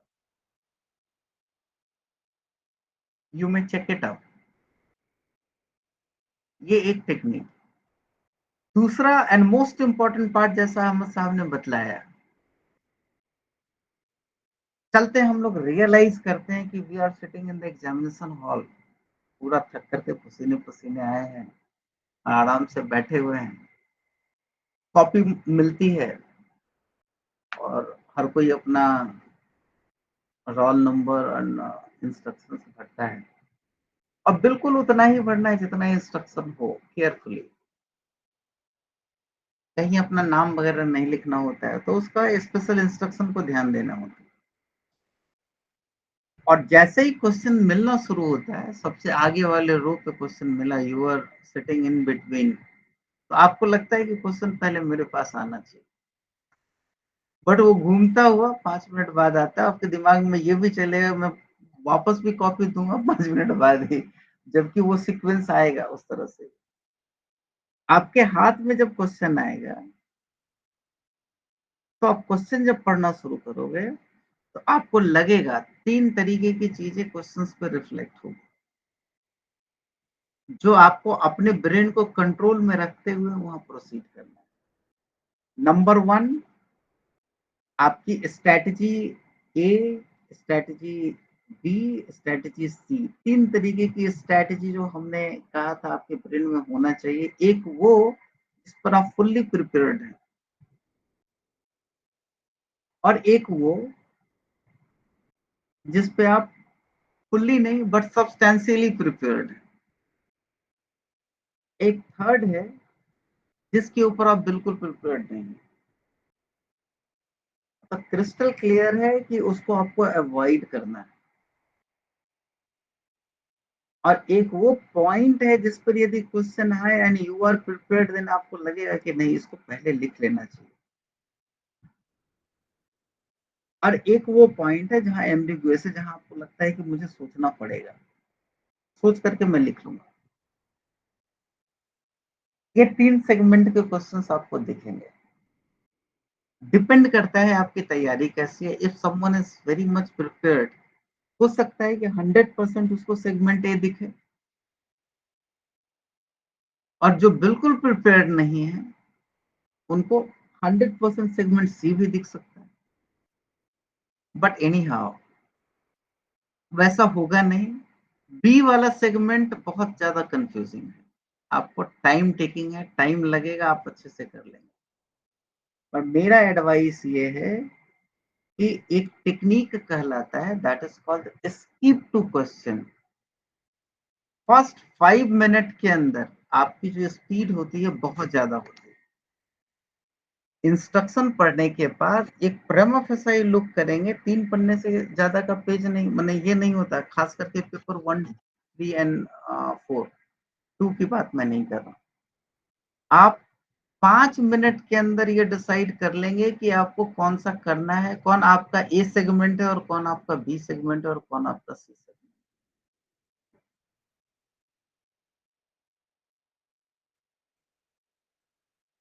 यकीन मानिए, जो आपका बेस्ट है ना, वो जरूर पहले लिखिएगा,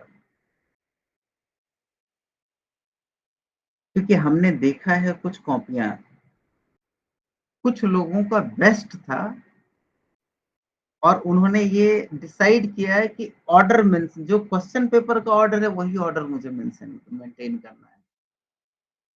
और मेंटेन करने के बाद बी वाला सेगमेंट उन्होंने पहले लिखा और ए वाले सेगमेंट को बाद में लिखा, और उनको बी वाले सेगमेंट में जो मार्क्स मिला which was less, the same marks was awarded into the A section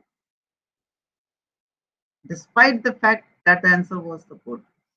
तो एक परसेप्शन एग्जामिनेशन के ब्रेन में, एग्जामिनर के ब्रेन में बनने की संभावना है कि आपका स्टैंडर्ड यही है, आपने बेस्ट पहले लिखा है, उसी स्टैंडर्ड पे आपको मार्क्स चलता चला जाने की संभावना कहीं ना कहीं एक बार एराइज होती है।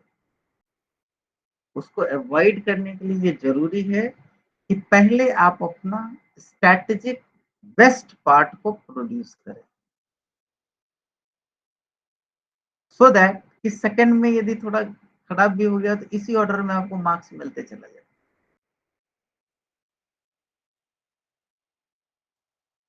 और हर पेपर में कुछ पॉइंट होता है जो आपका स्ट्रॉन्गेस्ट पॉइंट होता है, जो कंप्लीटेड होता है, जिससे कुछ भी आए आप करके आएंगे। आप उसके हर एक फैसेट को प्रॉपरली एग्जामिन किए हुए होते हैं। तो मेरा रिक्वेस्ट है उसको पहले करें, वेल विद इन टाइम करने की कोशिश करें, हर हाल में पूरा करें, और यदि सोचने की जरूरत पड़े तो सोचें। ऐसा नहीं है कि अवॉइड करें, लेकिन मिनिमम सोचने की जरूरत पड़े ये इंश्योर करें अभी से, by the way of practice. यकीन मानिए 100% success guaranteed.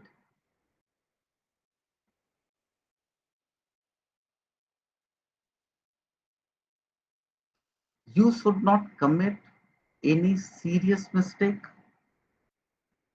Subject to, you should not commit any serious mistake, और एंड वाला और हिंदी वाला और you must have to avoid all the instructions given into the question paper. Strictly. Cricket में देखते हैं ना, थोड़ा सा भी बैट में बॉल टच कर गया तो out means out, out of game. और ये कबड्डी या खो खो नहीं है कि रिवर्थ हो जाता है, सर्टेन पॉइंट अर्न करें तो दूसरा पार्टी फिर से आता है, ऐसा नहीं है।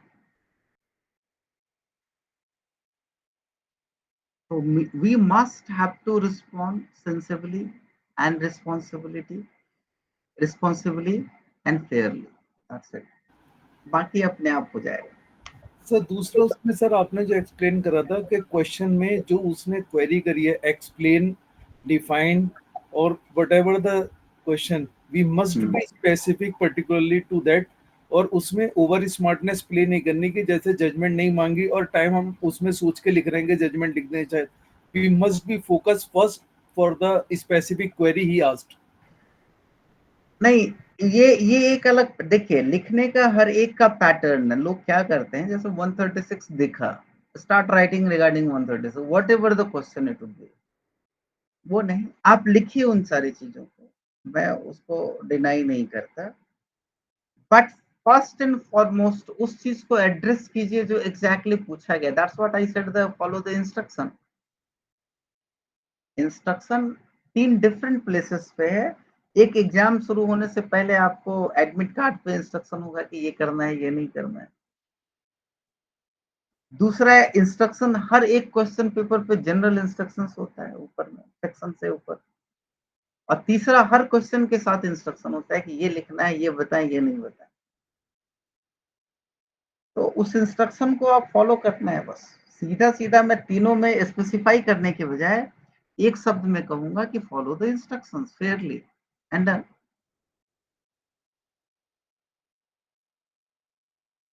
बाकी एक बात आप समझ लीजिए, यू आर द लॉयर। किसी भी पॉइंट पे बोलने के लिए कहा जाए, without looking even the statutes और द थिंग, ऑन प्रिंसिपल आप किसी भी पॉइंट पे 1 घंटा बोल सकते हैं। अरे इसका एम्बिट ये है, इसका मतलब ये है, इसका स्कोप ये है, ये यहाँ लागू हुआ था, इसके इस केस में ऐसा हुआ था, उसके 10 इंस्टेंस आपके साथ सर्टेनली होते हैं। किसी भी पर्टिकुलर टॉपिक पे यदि आपको लिखना हो जिसके बारे में आप थोड़ा भी जानते हैं या बोलना हो, तो आप निश्चित रूप से आधा घंटा बोल सकते हैं, मुझे उस पर कोई डाउट नहीं है। जब आप आधा घंटा बोल सकते हैं तो 10 लाइन जरूर लिख सकते ऑन डिफरेंट 10 पॉइंट्स पे।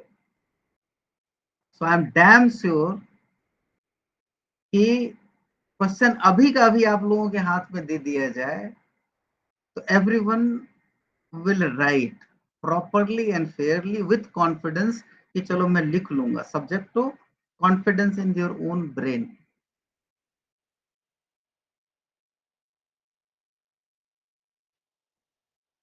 दूसरा सर, जो आपने एक ऑप्शन लास्ट में बताया था कि जैसे हम उसको टाइम को सेग्रीगेट करेंगे फॉर एवरी क्वेश्चन, तो उसमें एक टाइम हमें रीअसेस करने का भी रखना चाहिए कि सो दैट के हम उसमें that's the part of time management of everyone. बहुत लोगों का तो मतलब ये भी हमने देखा एग्जामिनेशन हॉल में, but it can't be change कि एग्जामिनर आकर के जैसे ही सर पे प्लीज, तो बस 2 मिनट, बस जस्ट 2 मिनट, वैसे कंडीशन में आपको रिव्यू का टाइम मिलेगा वो तभी जब हर एक क्वेश्चन को आप रिव्यू करें तुरंत लिखने के बाद, एक ब्रेक ले लें एटलीस्ट फॉर 1 मोमेंट 1 मिनट और उसको करेक्ट कर ले। रिव्यू एनी टाइम बेटर है, बट अब ये इंस्ट्रक्शंस देना ठीक नहीं। अब ये है इस मोमेंट में जो भी आपका फ्लो है उस फ्लो को आप एंजॉय कीजिए। वो कहते हैं ना, कौन सी पिक्चर का एक डायलॉग है, जी ले अपनी जिंदगी। वो 3 घंटे की जिंदगी नहीं है, 90 मिनट की किसी फुटबॉल और उसकी बात नहीं है। आपको 3-3 घंटे के 4 सेशन है, 12 घंटे की जिंदगी जीनी है, बेस्ट परफॉर्म करना। उसके लिए आप रेडी रहिए, पैनिक मत रहिए, cool and with smiling face आप जाइए। जितना आप लोगों के पास नॉलेज है that is sufficient to clear the exam. जितना आप लोगों ने फोकस किया है, बहुत ज्यादा पैनिक होने की जरूरत नहीं, बहुत ज्यादा कॉम्प्लिकेटेड होने की जरूरत नहीं है, सिंपली परफॉर्म कीजिए, अलर्ट रहने की जरूरत है। और अब पैनिक होकर के हम बहुत कुछ चेंज कर भी नहीं सकते। जितना कुछ किया हुआ है उसको डिस्टर्ब जरूर कर सकते। टिल नाउ अभी पूरी जिंदगी जो हमारा कैरेक्टर है और अर्न किया हुआ, फोकस किया हुआ है, थ्रू सेशन टू सेशन जो हमने डिस्कशन किया है, लोगों ने सुना है, उससे कहीं ना कहीं आपका माइंडसेट ऑलरेडी प्यूरिफाइड है। आप जो भी लिखेंगे ऑब्वियसली अपने ब्रेन से अच्छा ही लिखाएगा, उस पर भरोसा रखिए। लास्ट मोमेंट में ब्रश अप तो वो चीज किया जाता है जो भूलने के लिए तैयार हो। अपने आप पे, अपने दिमाग पे भरोसा रखिए, अपनी सोच पे भरोसा रखिए, ये आपका साथ देगा। कूल रहिए, जितना पैनिकनेस और जितनी उसमें जोड़ना है वो जोड़ लीजिए वेल विद इन टाइम। लेकिन अब वो टाइम ये है कि 24 घंटे पहले नई चीजों को जोड़ना एकदम से बंद कीजिए। 8 घंटे की नींद होनी चाहिए, एग्जाम दीजिए, आइए सोइए आराम से, फिर सुबह से शुरुआत।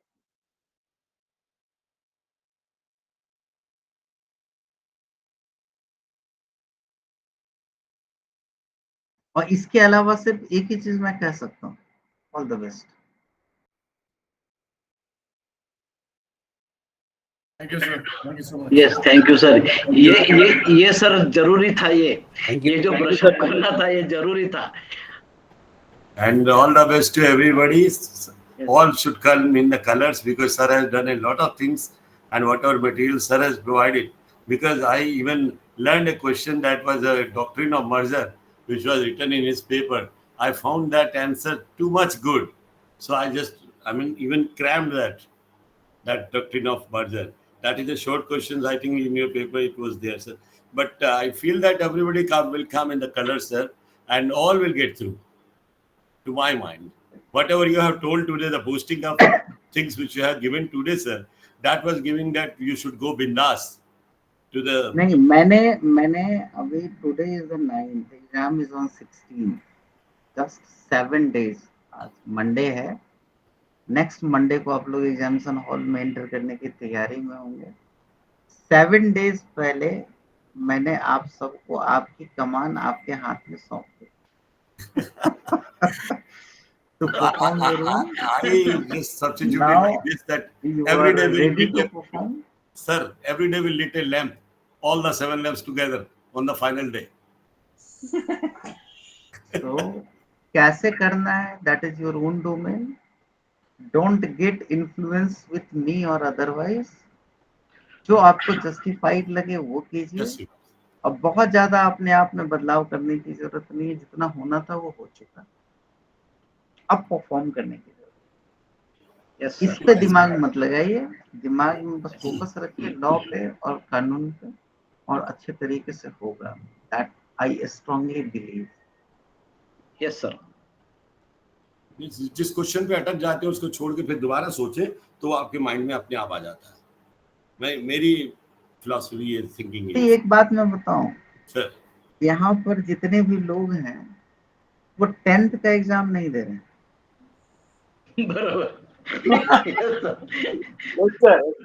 सर यशपाल जानते हैं सर, सब आप सब यदि जानते ऐसा सोच रहे हैं तो गलत कर हैं। रहे नहीं हैं। मैं ये नहीं सोच रहा हूँ, मैं कह रहा हूँ सबने सबने ये 10th किया, हाँ 10th किया, 12th किया, ग्रेजुएशन किया, डबल ग्रेजुएशन किया, और पता नहीं क्या क्या किया, बट इतना तो जरूर किया। सर ये Then they पीएचडी are जैसा here। था और कि उसके हर बाद 5 आर्टिकल साल से में प्रैक्टिस। सिनॉप्सिस आता और था। हाँ, एक और मोस्ट ऑफ द पर्सन नई चीजें इंसर्ट हुई, all India bar examination. Most fellows are coming from that part also, including me, तो मैंने भी ऑल इंडिया एग्जामिनेशन दिए हैं। तो ये जो है ना सीरीज ऑफ 7-8 एग्जामिनेशन, वो a different period of time, वो लोगों को इतना मेच्योर कर दिया है कि क्या करना है क्या नहीं। Sir, actually, sir, to be frank with you, as per my experience, sir, I have come in the ratio of 50s in 2 attempts.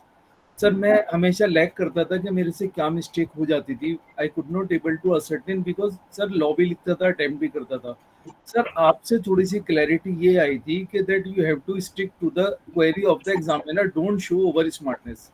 मैं क्या करता था सर कि जजमेंट उसने मांगी नहीं, बट माइंड में जजमेंट को रिकैलकुलेट करने में थोड़ा टाइम लगता है, और वो रिक्वायर्ड भी नहीं था।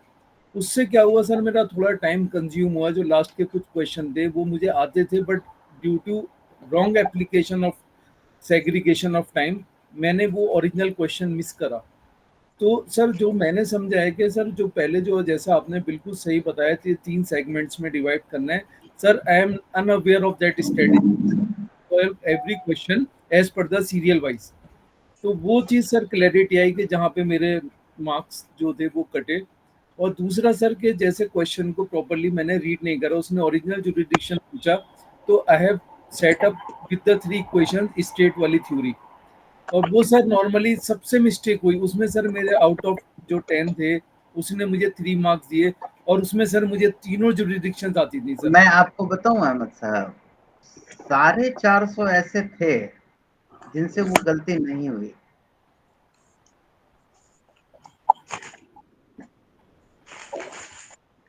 They are now over. This is the fact. Right sir. वो क्लियर है, जो गलती करेगा वो बाहर रहेगा। सर गलती नहीं थी सर, वो स्मार्टनेस थी sir, that I have not able to apply. वो क्रिस्टल क्लियर है, क्या कहा जाए उसमें। Now you have to realize, everyone has to realize their own. That's what I said कि command in your hand now. अब आप जो करेंगे वो सही होगा, ठीक है। Whatever it would be correct. So don't waste your time into either and either. Just focus on, see, everything is a state of mind. यदि आपने दिमाग में सेट कर लिया तो मुझे एग्जाम क्रैक करना है, आराम से होगा। मुझे गलती नहीं करनी है, नहीं करेंगे। आप यदि ये अलर्ट हैं कि जो पूछा वो जवाब देना है, और नहीं आया तो भी मेरे पास रास्ता, कुछ न कुछ तो लिख के आना है, और लिख करके तो आएंगे, इतना तो ब्लैंक नहीं। So this is the state of mind, and as I believe whoever is consistently participated into this discussion or throughout, एक certain changes of thought process पक्का हुआ है, yes sir to the right track, so it will work, it will reflect into the examination, it will reflect into the confidence. So जो कुछ भी आप लोग लिखेंगे वहां पर accurate लिखेंगे, to the point लिखेंगे, जो पूछा गया है उसके सराउंडिंग लिखेंगे, क्योंकि हमने यहाँ बहुत सारी चीजें वन बाय वन बहुत इलेबोरेट करके डिस्कस किया है, उसके प्रोस एंड कॉन्स के साथ डिस्कस किया है। बहुत अच्छा। तो मुझे नहीं लगता है कि मैंने इवन एक छोटा सा करेक्शन रिक्वायर्ड होता है सक्सेस के लिए। यहाँ तो बहुत सारे करेक्शंस हमने रियलाइज किए, अनइवन अडॉप्ट किए। तो इसलिए मैं डैम श्योर हूँ कि बहुत ज्यादा परेशानी नहीं होने वाली है। बस वो 3 घंटे में परफॉर्म हो जाए, 3 घंटे तक फेयरली एंड प्रॉपरली परफॉर्म करने के लिए। क्यों बंसल साहब? बिल्कुल ठीक है सर, बिल्कुल एकदम परफेक्ट। बिल्कुल भी डिवेट नहीं होना है, अच्छी तरीके से करना है जो हम लोगों को आता है। पहले तो सी एक लाइन में मैं आपको बताऊं, आपके ब्रेन में confusion, you are just a batsman going to perform on a match जो वर्ल्ड कप चल रहा है, और इस स्टेज पे चाहे आप इंजर्ड हो या ना, वो रिलेवेंट नहीं है। द मोस्ट सीरियस पार्ट है कि आप कंफ्यूज ना रहें।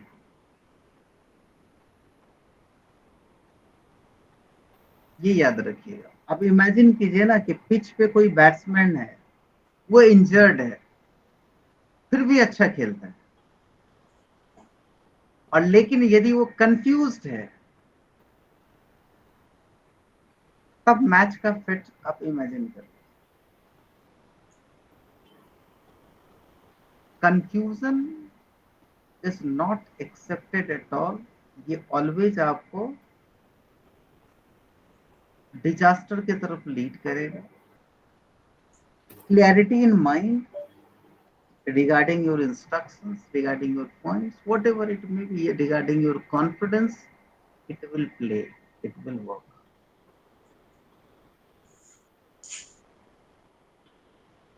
So whatever you have, most of trust should be relied on, focused on your confident part rather than on confusing part.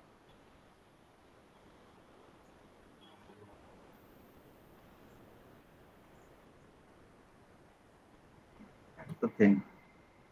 Rest automatically will happen. ऊपर वाला आप सबके साथ है, जो होगा बहुत अच्छा होगा।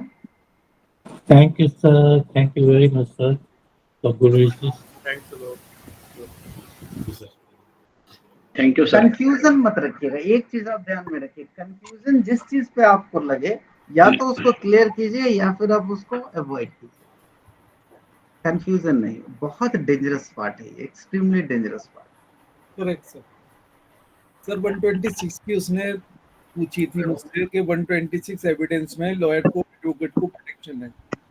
सर लॉयर को एविडेंस में सर 126 में एडवोकेट को प्रोटेक्शन है टू द मींस सीक्रेट्स। उसमें सर उसने ये पूछा कि that secret will keep continue while relieving the file.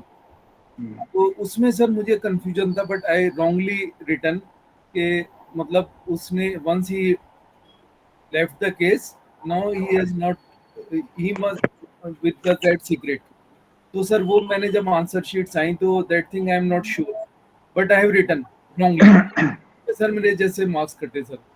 तो यू करेक्टली सेड सर के वो लास्ट टाइम भी आपने वो उन्हीं चीजों को बताया था कि जहाँ कंफ्यूजन हो you don't have to write instead के। मैं एक एग्जांपल आपको बतला रहा हूँ। क्लाइंट 126 के ऊपर client and lawyer privilege communication. Privilege communication में वो क्या क्या बतलाता है? जब आपके पास क्लाइंट हो या मैट्रिमोनियल कंसर्न एक लेडी हो या मेल हो या फीमेल हो, या फिर एक 302 का चार्ज में कोई कातिल हो आपके सामने, फुल इंटेंसिटी स्पेक्ट्रम कवर करने के लिए मैं बोल रहा हूँ, आपके साथ वो क्या शेयर करता है? Whatever you will ask, whatever they have in their mind concern to that, something might be concerned to the case, something may not be. but all the information what you get from them, आप ये कहते हैं कि case जब तक है मैंने इसको यूज किया, अब केस खत्म हो गया, और यदि मैं ये कहूं कि अब सारे इंफॉर्मेशन को मैं रिवील कर सकता हूं, does this justify? Think it should be, or No. does this information might be sell to someone, to the opposite party or otherwise? Does this a moral act? I don't think so. So Correct. either engagement है या नहीं है, जो information है वो confidential means confidential, without their consent it should not be revealed, और unless until कोई law आपको इन्फोर्स ना करे, और लॉ में आपको प्रोटेक्शन है इसलिए कोई लॉ आपको इन्फोर्स करेगा नहीं. So these are the confidential. So all these are the confidentiality basically based on the trust. यदि आपको किसी भी मोमेंट पे ऐसा लगता है कि उसको आपको रिवील कर देना चाहिए, that's not good. ये हमेशा ट्रस्ट के अगेंस्ट है, और ये इंपॉर्टेंट पार्ट है. इसको दूसरे तरफ से मैं ये दे लेना चाहूं तो अलग तरीके से. अभी जैसे मान लीजिए केस के फैक्ट वन पार्ट है, और your own experience is the very different part, what you earned, which is enhanced in your personality, which enhance in your professional capacity,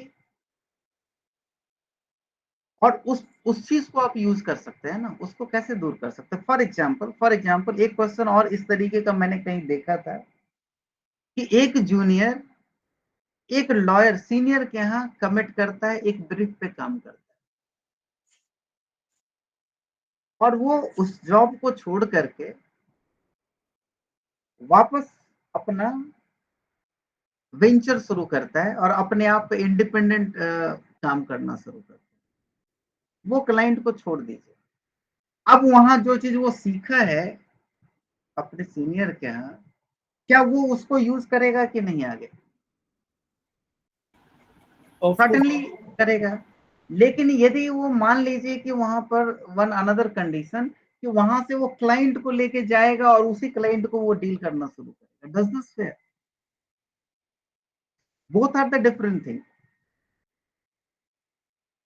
आपको प्रोफेशनल लाइफ में बहुत सारे ऐसे इंस्टेंस दिखेंगे. आज के डेट में ये बहुत वेल मैच्योर है, बड़ी बड़ी कंपनियां ऐसा करती है जो कॉन्फिडेंशियलिटी के नाम पे आपको ये कहेगी कि आप मेरे यहाँ काम कर रहे हैं तो आप दूसरे के यहाँ काम नहीं करेंगे अगले 10 साल, क्योंकि मेरा इंफॉर्मेशन वहां लीक हो जाएगा. Does this justified? मतलब उसको कोई काम करने से ही 10 साल के लिए मना कर देंगे, घर बैठा देंगे. आपकी कॉन्फिडेंशियलिटी जो topic wise it should not be revealed, but that resource should not sit down at their home or even shut down from the system. It can't be. It's not fit for the system. So इस तरीके का जो clause है in the agreement लगाना, या इस तरीके कई कंपनी मैंने देखा है, 2-3 केसेस ऐसे मैंने देखे हैं जो कंपनी ने फोर्स किया है कि no you can not.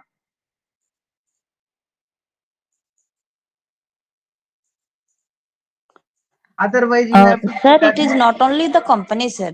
Some cases that advocate also nowadays that they are making means उन लोग भी इस तरह से एग्रीमेंट बना रहे हैं जो AOR है, कुछ AOR है जिन्होंने इस तरह से एग्रीमेंट बना रहा है जो आपका खुद का कोई इंडिविजुअल केस भी नहीं कर सकते. सोचिए अब इस तरीके की बातें लॉयर के साथ. So this is called unpractical clause for the agreement, and ये कॉन्ट्रैक्ट एक्ट में इम्प्लीमेंटेबल नहीं है. Restriction on future legal action. You cannot enforce such clause against the national mandate. National resource को आप कैसे रोक सकते हैं? और किसी के फंडामेंटल राइट को एक क्लाउज के थ्रू कैसे रिस्ट्रिक्ट किया जा सकता है without their own fault.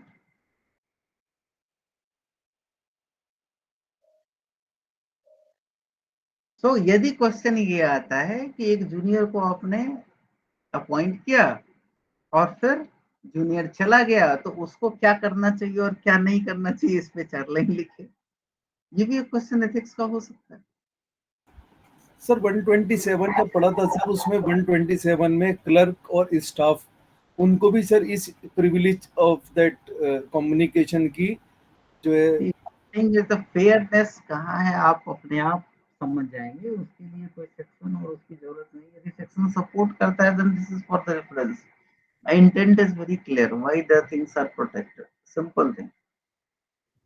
So आप ये नहीं कीजिए कि वो टाइम बिंग के लिए वो रिलेशनशिप है। इवन दो मतलब मैं तो मैट्रिमोनियल में कई बार मेडिएशन में मेरा एक्सपीरियंस ये रहा है कि बहुत सारे ऐसे भी कपल्स हैं जिन्होंने डिवोर्स की तरफ लीड किया है, लेकिन उनकी जो कॉन्फिडेंशियल बातें हैं और जो इंफॉर्मेशन है after divorce it should not be revealed for their own dignity. तो हम वो उस क्लाउज में वहां मेंशन करते हैं ना कि इट शुड नॉट बी,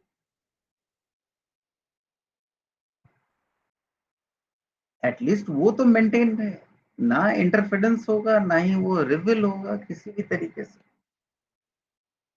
उसमें सर जो मुझे कंफ्यूजन हुआ था उसमें सर बस थोड़ा सा I need to share with because sir जो एक चीज मैं आपको साफ साफ मैं बताऊं अहमद साहब, वंस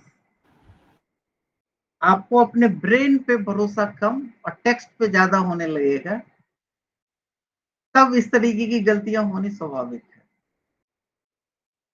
और हमने जो इस पूरे सेशन में जो इम्प्रूव किया और एस्टेब्लिश किया है वो है thought process, thinking process, judicial mind कैसे इवॉल्व होता है, कैसे रीजनेबली आप सोचते हैं। If you will trust on your brain now,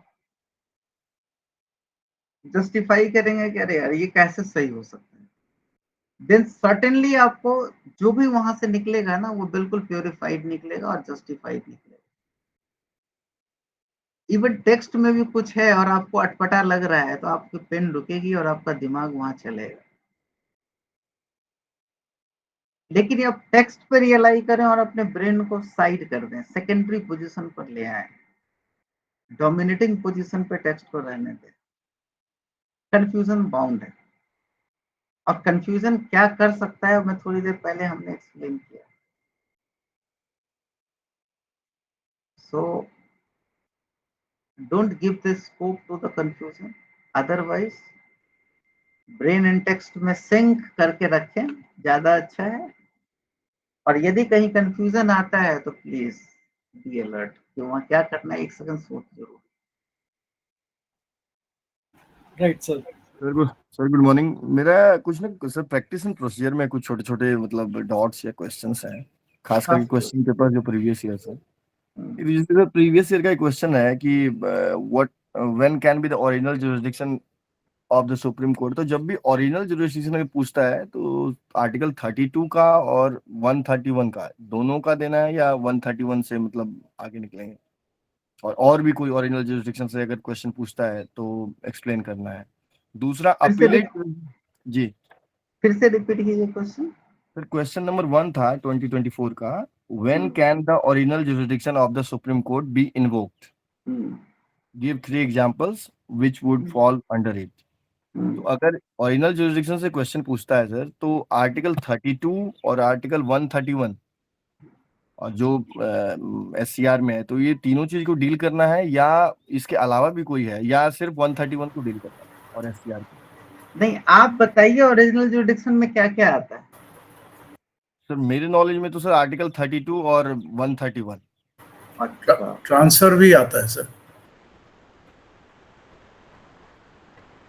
तो ट्रांसफर पिटिशन कौन से जुरिसडिक्शन में आता है? ओरिजिनल जुरिसडिक्शन में आता है। ओरिजिनल में आता है ना। इलेक्शन पिटिशन कौन से जुरिसडिक्शन में आता है? President and vice president. उसके बाद सर नेक्स्ट भी है कि जो सुनिए ना और आर्बिट्रेशन, ये सॉरी अपॉइंटमेंट ऑफ आर्बिट्रेटर ये कौन से जुरिडिक्शन में आता है? ओरिजिनल में आता है।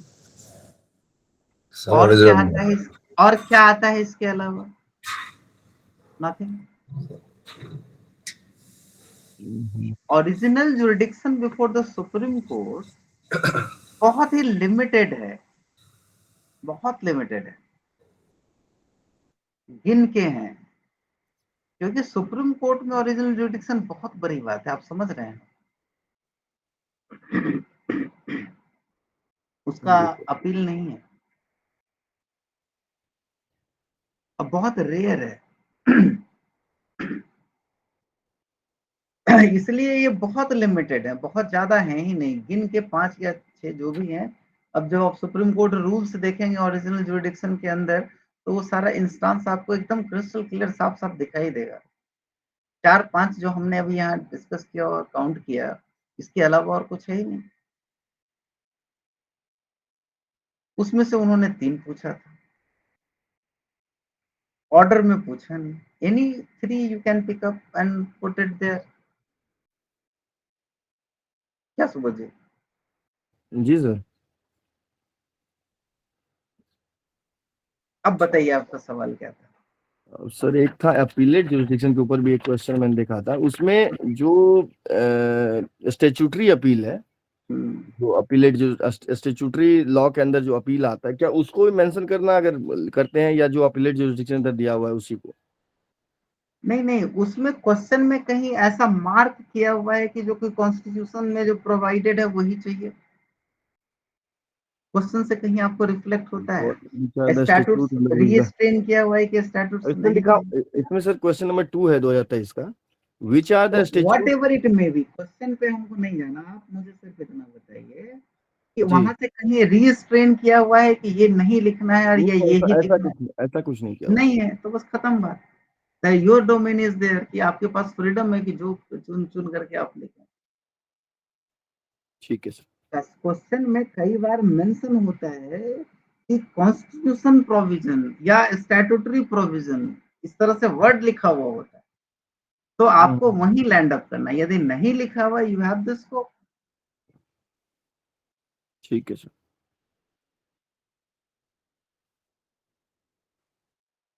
ठीक है, ठीक है सर।